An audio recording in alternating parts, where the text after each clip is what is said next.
ओम ब्रह्म सत्यम सर्वधार। आज बहुत ही सुंदर प्रसंग, जन्म और मृत्यु के बीच की लीला क्या है, आज इसको श्रवण करते हैं। क्या हमारी लीला ऐसी ही चल रही है जीवन की? ये अनमोल जीवन कोई मूल्य को जाने जिसका कोई मूल्य नहीं होता। आइए श्रवण करते हैं और आनंद लेते हैं। मनुष्य खाली हाथ इस संसार में आता है और खाली हाथ ही यहाँ से विदा होता है। जन्म और मृत्यु के बीच का उसका समय ऐसा होता है जिसमें वो और सारे पाने के लिए भटकता है। कुछ भी मिल जाए उसको पाने के लिए ही भटकता रहता है।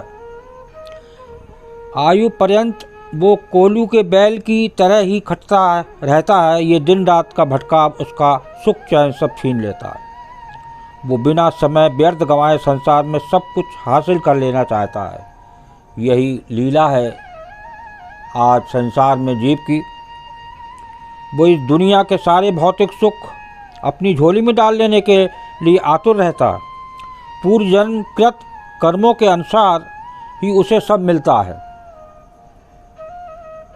मनुष्य इस सत्य को भूल जाना चाहता है या नज़र अंदाज करना चाहता है कि भाग से ज़्यादा और समय से पहले किसी को कुछ नहीं मिलता।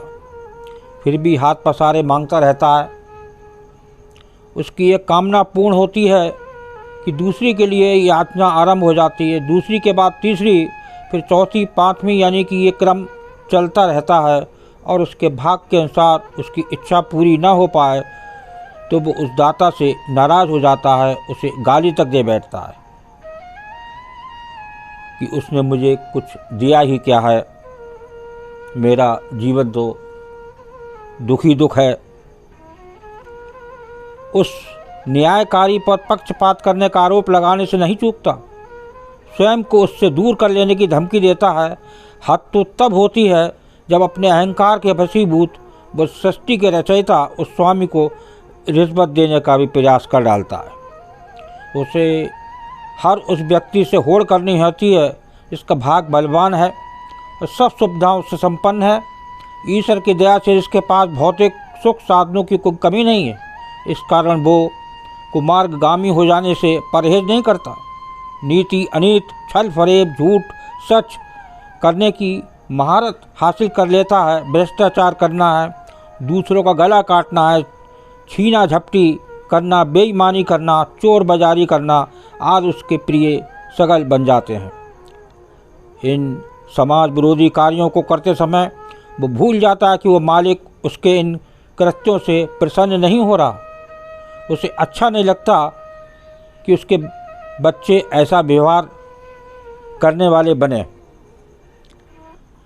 देखिए, ये बहुत ही दर्दपूर्ण इस जीवन की घटनाएं, सच्ची घटनाएं हैं ये। इस भौतिक संसार में हम अपने बच्चों की सरलता, ईमानदारी व सच्चाई की अपेक्षा करते हैं।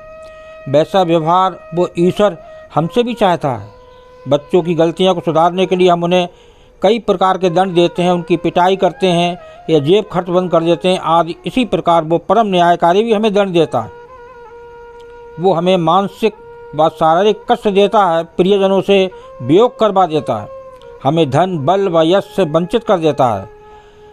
अधर्म से कमाए हुए पैसों के कारण अहंकारी हुए मनुष्य का घमंड दूर करने के लिए उसे या उसके परिवारीजनों या बच्चों की बुराइयों में उलझा देता है। गलत रास्ते से कमाई गई धन संपत्ति को बर्बाद कर देता है।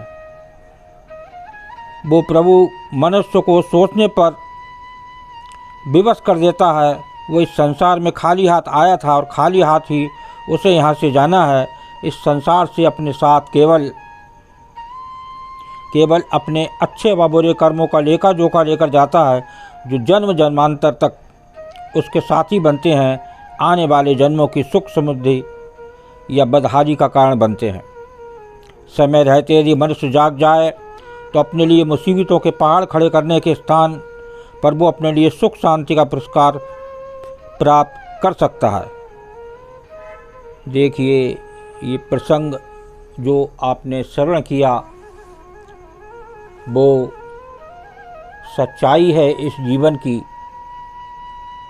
ये इसको श्रवण करें, क्या वास्तव में हमारा जीवन ये अनमोल चोला ऐसे ही व्यतीत हो रहा है।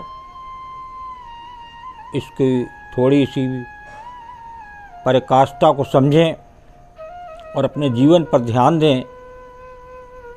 वो जैसा हम कर रहे हैं वैसा ही प्रभु हमारे साथ कर रहे हैं। तो इसको जानें और जिसके लिए ये जीवन मिला है उसको उसकी याद बनाएं, मन से सिमरन करें। वो दाता अंदर ही विराजमान है। वो सुख आनंद सब कुछ आपके इस भीतर है और उसको बाहर ना ढूंढें, उसको अंदर पाएं। जो ऋषि मुनि महापुरुष इस संसार में आए उन्होंने आनंद अंदर ही लिया, तो आपको भी आनंद अंदर ही मिलना है। उसी में आपका जीवन सफल हो सकता है। ओम ब्रह्म सत्यम सर्वधार। दास कागरी चैनल अच्छा लगा हो तो इसे सब्सक्राइब करें, बेल प्रेस करें, लाइक शेयर कम से कम 5 वीडियो ज़रूर शेयर करें ताकि किसी और का भी भला हो सके। ओम ब्रह्म सत्यम सर्वदा।